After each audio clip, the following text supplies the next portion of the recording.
안녕하십니까. 암호화폐 정보를 전달해드리는 닥터 비트맨입니다.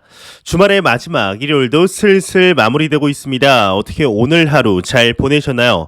최근 암호화폐 시장의 지지부진한 모습 속에 조금은 답답함을 느끼는 투자자분들도 계시리라 생각이 듭니다.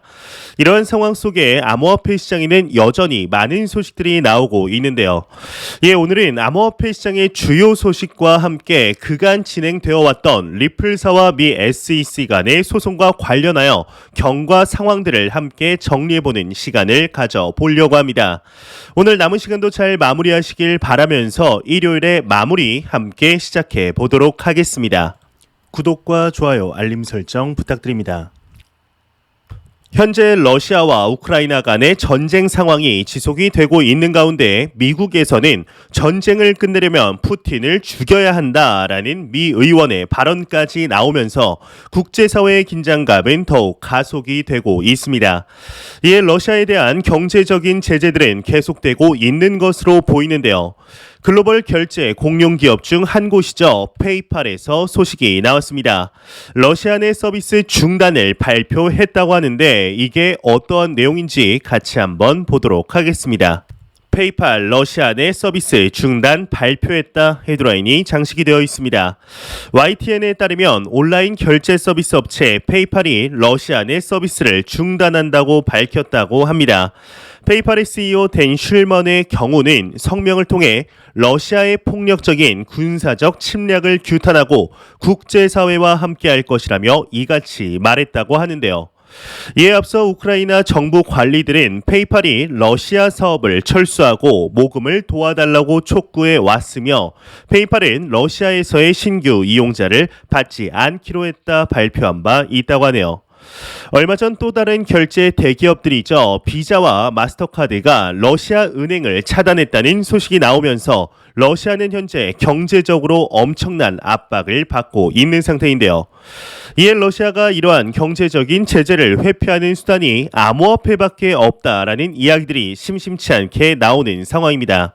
실제로 얼마 전 러시아의 집권 여당의 경우는 암호화폐의 합법화를 통해 수백만 시민을 보호할 것이라는 발언을 하게 됨으로써 이러한 주장에 더욱 힘을 실어주게 되었는데요. 하지만 오늘 굉장히 의외라고 볼 수 있는 소식이 한 가지 나왔습니다. 지난 1월 당시 암호화폐 시장을 출렁이게 했던 소식이 하나 있었는데 바로 러시아의 중앙은행에서 암호화폐를 전면 금지하겠다라는 소식이 나온 것이죠. 이후 러시아의 재무부를 비롯한 푸틴 대통령 또한 이것은 중앙은행의 독단적인 행동이라는 이야기가 나오면서 급진적인 시장의 정책이 시작이 되었습니다. 이에 중앙은행의 기조가 변화한 줄로만 알고 있었지만 이는 오산이었던 것 같습니다. 러시아 중앙은행에서 새로운 소식이 나왔는데 어떠한 내용이 나왔는지 같이 한번 보도록 하겠습니다. 러시아 중앙은행 암호화폐 전면 금지 입장 변함없다 헤드라인이 장식이 되어 있습니다. 우크라이나, 유럽연합, EU 등이 러시아 암호화폐를 테러 제재 회피 수단으로 활용하는 것을 우려하는 데에 반해 러시아 중앙은행은 여전히 암호화폐 발행, 채굴, 유통을 금지하는 입장을 고수하고 있다 코인텔레그래프가 전했다고 합니다. 러시아 중앙은행 금융기술부 전문가 그룹 책임자의 경우에는 최근 열린 블록체인 개발 및 디지털 금융 규제 관련 라운드 테이블에서 중앙은행은 기존 입장을 그대로 유지하며 따로 추가되는 내용은 없다고 밝혔다고 하는데요. 앞서 1월 러시아 은행은 암호화폐 전면 금지를 촉구했었죠. 한편 코인리스는 이제 비트코인.com을 인용하면서 G7 국가들과 EU가 제재 회피를 위한 러시아의 암호화폐 활용을 방지하는 방안을 검토 중이라고 전한 바 있었다고 합니다. 현재 글로벌적인 경제 제재를 당하는 러시아 입장 측면에서 이러한 발언을 하게 된다면 현재 강력히 이제 당연히 더욱 강한 불이익을 받을 것이 뻔한데 과연 어떠한 생각이 있어서 그러는 것일까요? 러시아 정부의 영향으로 인해 전쟁을 반대하는 러시아 시민들 또한 피해를 입는 상황 속 과연 어떠한 생각으로 이러한 말을 하는 것일지 지금 당장은 이해하기가 힘든 것이 사실입니다. 지난번과 같이 이를 시작으로 러시아의 다른 정부 기구에서 이에 대한 발언들이 추가적으로 분명히 나올 것으로 보고 있습니다. 이와 관련된 내용 나오는 대로 바로 알려드리도록 하겠습니다. 이러한 소식과 더불어서 매일같이 나오는 리플 XRP에 관한 내용이 이제 오늘 새롭게 나오지는 않았습니다만 앞서 말씀드렸다시피 현재 미 SEC와의 진행 중인 소송에 관한 이야기를 해보려고 합니다. 얼마 전이죠. 리플사의 CEO 빵영에게서 이제 하나의 소식이 나오게 됩니다. 바로 미 SEC와의 소송과 관련하여 곧 판결이 날 것이라는 코멘트가 나옴에 따라 XRP 투자자들의 가슴에 다시 한번 불을 지피게 되는데요. 이 소송이 리플사 측면으로 잘 마무리가 되게 되면 이 XRP뿐만 아니라 암호화폐 시장 전반적으로 크게 상승하는 계기가 될 것이라는 분석들이 꾸준히 나오는 상태이죠. 지난 2020년 12월 미 SEC와의 소송이 시작이 되며 1년이 넘어선 시점, 이제는 별 관심이 없으신 투자자분들도 있으실 것입니다. 끝날 듯 끝나지 않는 모습에 어찌 보면 당연한 모습일 수도 있는데요. 그럼에도 우리는 리플사의 소송을 관심 있게 지켜보아야 할 필요가 있다고 생각합니다. 꼭 XRP 투자자가 아니라도 말이죠. 미 SEC와 리플사 간의 소송이 어떠한 방향으로든 결과가 나오게 된다면 비단 XRP만 영향을 받게 되지는 않을 것입니다. 이 소송의 결과는 미국 암호화폐 시장과 산업의 운명 그리고 미래를 결정하게 될 텐데요. 이 소송의 결과가 암호화폐 시장의 규제 기준과 방향에 큰 영향을 미치게 되기 때문이죠. 만약 미 SEC가 이기게 되면 규제가 암호화폐 시장 측면 부정적으로 리플사 쪽으로 이제 유리하게 합의가 된다면 상대적으로 규제가 수월해질 것이라는 의견들도 적지 않은 상태입니다. 여러분들도 잘 아시다시피 현재 전 세계 금융의 중심은 미국이기 때문에 이 미국의 규제가 전 세계적인 규제 프레임워크에 지대한 영향을 미칠 것은 너무나 자명한 사실로 보이고 있습니다. 그렇기 때문에 현재 미국이 암호화폐 시장에 대하여 움직임이 조금 느리더라도 천천히 그리고 확실하게 정하려는 모습이 포착되고 있는 것인데요. 현재 리플사와 SEC 간의 소송은 여러분들도 잘 아시다시피 미등록 증권이라는 명목으로 1년이 넘는 시간 동안 진행이 되고 있습니다. 현재 이를 두고 일각에서는 SEC와 상품선물거래위원회이죠. CFTC와의 규제 주도권 경쟁으로도 보고 있는데요.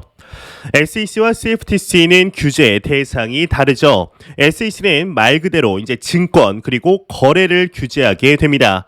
반면 CFTC는 상품과 선물 거래를 규제하게 되는데요. 현재 SEC가 CFTC를 가장 강력하게 경계하고 있다는 증거가 바로 비트코인 현물 ETF입니다. 지난 10월 당시 비트코인 선물 ETF가 승인이 되면서 사실상 현물 ETF 또한 승인이 나도 전혀 이상하지 않은 상태이지만 미 SEC의 경우는 계속해서 반려를 하는 중에 있습니다. 현물 ETF를 반려시키는데 사용하는 명목상 이유가 바로 투자자 보호라는 이유를 사용하고 있는데요.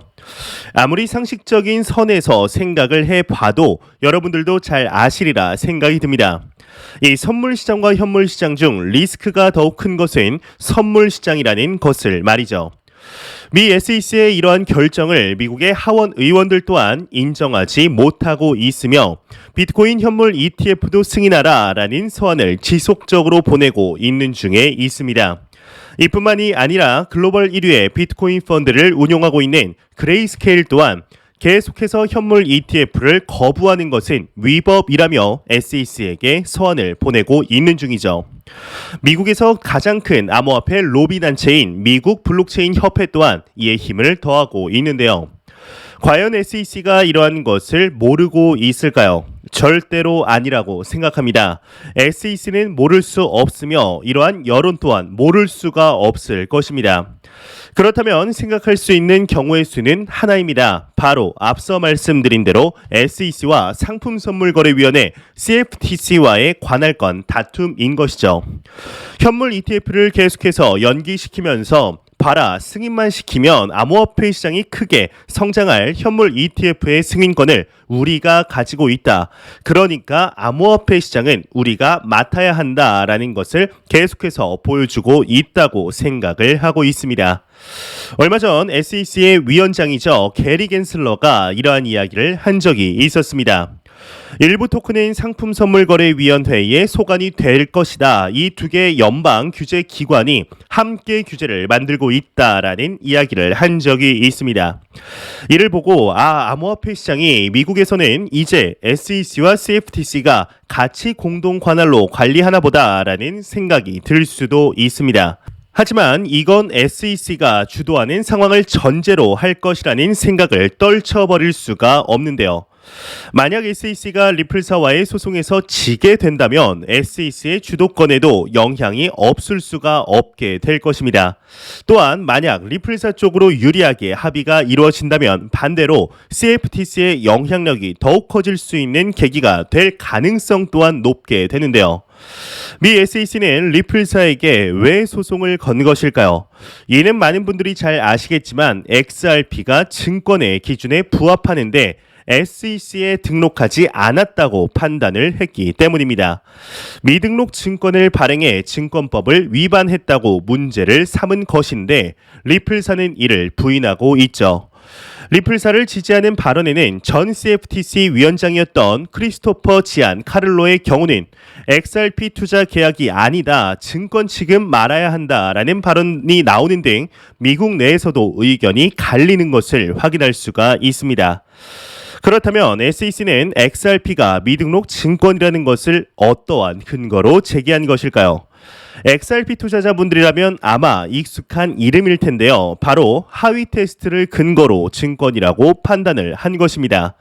이 테스트의 경우는 1946년 미국 연방대법원의 판례에서 생겨났는데 총 4가지의 기준으로 증권인지 아닌지를 판단하게 됩니다.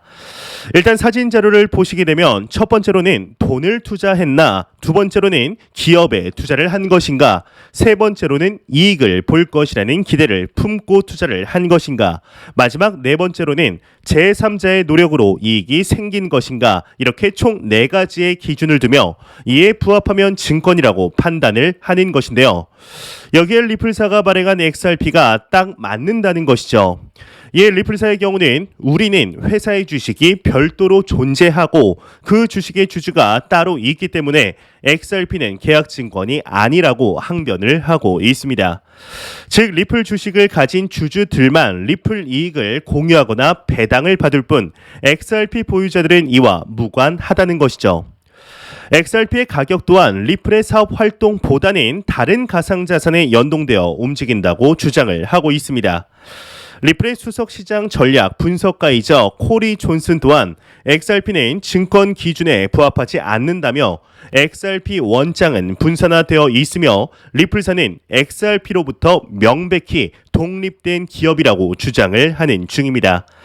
특히 리플사의 CEO 브래드 갈링 하우스의 경우는 미국의 재무부와 법무부가 지난 2015년에 XRP를 가상자산으로 결론을 내렸으며 G20 규제 당국도 같은 판단을 내렸는데 왜 SEC만 이를 증권으로 보느냐며 반발을 하고 있는 상태이죠. 참 끝날 듯 끝나지 않은 리플사와 SEC 간의 소송이 이제는 그 끝을 향해 달려가고 있는 듯한 모습들이 보이고 있습니다. 이에 지난 2020년 12월 소송이 시작된 후부터 지금까지 경과사항이 어떤지 한번 훑어드리도록 하겠습니다. 일단 최초 소송이 제기된 2020년 12월 22일 SEC가 리플사와 CEO인 브래드 갈링 하우스, 공동 창업자인 크리스 라센을 상대로 뉴욕 남부 연방법원에 소송을 제기하게 됩니다. SEC는 리플사가 2013년부터 XRP에 대해 증권 등록을 하지 않고 판매를 진행하며 13억 달러, 하나 1조 5,567억 원이 넘는 자금을 모았다고 이제 주장을 하게 되는데요. 앞서 말씀드린 대로 하위 테스트가 근거가 되게 됩니다. 2021년 1월 29일 리플사의 경우는 XRP가 증권이 아니다라는 답변을 제출하게 되며 2021년 2월 19일 SEC는 소장의 일부 내용을 수정해 다시 제출하게 되는데 이 브래드 갈링하우스 리플 CEO와 크리스 라센 공동 창업자에게 미등록 증권 발행에 대해 책임을 더욱 무겁게 지는 쪽으로 소장을 수정하게 됩니다. 2021년 3월 4일 브래드 갈링하우스와 크리스 라센의 경우는 미 SEC를 상대로 소송 내용의 일부를 취하해달라라는 의견서를 법원에 제출하게 되는데요. 2021년 3월 5일 리플사는 SEC의 수정 소장에 100페이지짜리 반박 의견서를 제출하게 됩니다.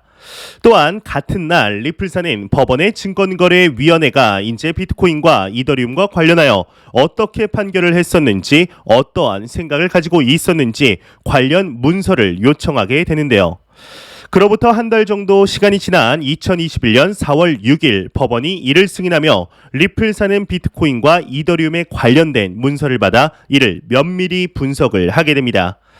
2021년 5월 18일 미국 증권거래위원회는 XRP 투자자들이 소송 전에 개입하면 안 된다라는 의견서를 제출하게 되는데요. 2021년 6월 4일 브래드 갈링하우스와 크리스 라센 공동 창업자가 SEC의 의견에 대한 답변서를 제출하게 됩니다. 2021년 8월 24일 리플사와 SEC는 증거 게시 기간의 마감일을 11월 12일로 연장 신청한 뒤에 2022년 1월 14일로 다시 한번 연장을 신청하게 되는데 2021년 9월 2일 법원은 8월 9일 SEC가 리플사의 내부 메신저에 대한 자료 요청한 것을 승인하게 됩니다. 2021년 10월 21일 날 법원은 증거 게시 기간 연장 신청서 또한 승인하게 되는데요. 2022년 1월 14일 법원은 리플사와 SEC가 모두 신청한 대로 증거 게시 기간을 2월 28일까지 연장 결정하게 됩니다. 이는 미국 내에서 오미크론이 더욱 확산되어 예정대로 마치기가 어려웠기 때문이죠. 이렇게 현재까지 리플사와 미 SEC 간의 소송이 어떻게 진행이 되고 있었는지 대략적으로 훑어보았습니다. 참 끝날 때 끝나지 않는 상황들이 반복이 되고 있지만 이제는 뭔가 이전과는 다른 양상들이 보이고 있습니다. 과연 이번 연도 지긋지긋하게 미루어진 소송이 마무리되어서 그동안 XRP 투자자분들이 흘렸던 피눈물을 닦아주는 날이 하루라도 빨리 오기를 진심으로 바라보겠습니다. 안 보고 가면 섭섭하겠죠. 마지막 크립토 공포 탐욕지수입니다. 가격의 움직임이 크게 없던 탓일까요? 전날과 차이가 없습니다. 22포인트로 여전히 극단적인 공포 단계를 유지하고 있는데요. 이 지수는 0이면 공포, 100이면 낙관을 의미하게 되죠. 요 며칠간의 놀라웠던 상승장을 뒤로하고 다시금 지지부진한 시장의 모습들이 반복이 되고 있습니다. 하지만 투자자분들의 투자 심리는 개인적으로 느끼기에 이 수치와는 별개로 크게 나빠진 것 같지는 않아 보이는데요. 대부분의 투자자분들이 지난 2021년 2월에서 4월 사이에 진입한 것을 볼 때 1년 동안 많은 일들을 겪으면서 시장의 변동성에 어느 정도 내성이 생기신 것이 아닐까 하는 생각이 듭니다. 현재 우리가 투자하고 있는 비트코인을 포함한 암호화폐 시장은 이제 막 음지에서 양지로 올라오는 중이며 제도권 안으로 들어가려는 모습들이 보이고 있습니다. 이런 시장을 과도기적인 시장이라고 하는데요. 이러한 말이 자꾸 꼬이는데 다시 들어가겠습니다. 아무튼 이러한 과도기적인 시점, 리스크를 감수하고 세상의 수많은 비관론을 이겨내며 오랜 시간 투자를 한 투자자 분들에게는 상상 이상의 리턴이 돌아갔던 것을 우리는 역사를 통해 확인할 수가 있습니다. 우리가 투자하고 있는 이 시장은 단순히 코인에 투자를 하는 것이 아닙니다. 금융의 변혁이자 핀테크의 혁명에 투자를 하고 있는 중이죠. 현존하는 자산시장 중에 가장 내재 가치가 높은 시장이라는 것을 잊지 마시며 시장의 변동성에 너무 흔들리지 않으셨으면 좋겠습니다. 매 영상 말씀드리지만 절대로 단기적인 시각이 아닌 장기적인 시각으로 또한 오랫동안 함께할 수 있는 여유 자금을 통하여 투자를 진행하시길 진심으로 바라보겠습니다. 제가 준비해온 소식은 여기까지입니다. 영상이 도움이 되셨다면 구독과 좋아요 그리고 광고 한 편만 처음부터 끝까지 시청 부탁드립니다. 이 채널은 오직 광고 수익으로 운영이 되게 됩니다. 항상 영상 시청해 주시는 시청자분들, 구독자분들 너무나 감사드립니다. 오늘 남은 시간도 잘 마무리하시길 바라면서 저는 더욱 도움이 되는 영상으로 내일 아침 출근 시간 찾아뵙도록 하겠습니다. 지금까지 닥터 비트맨이었습니다. 감사합니다.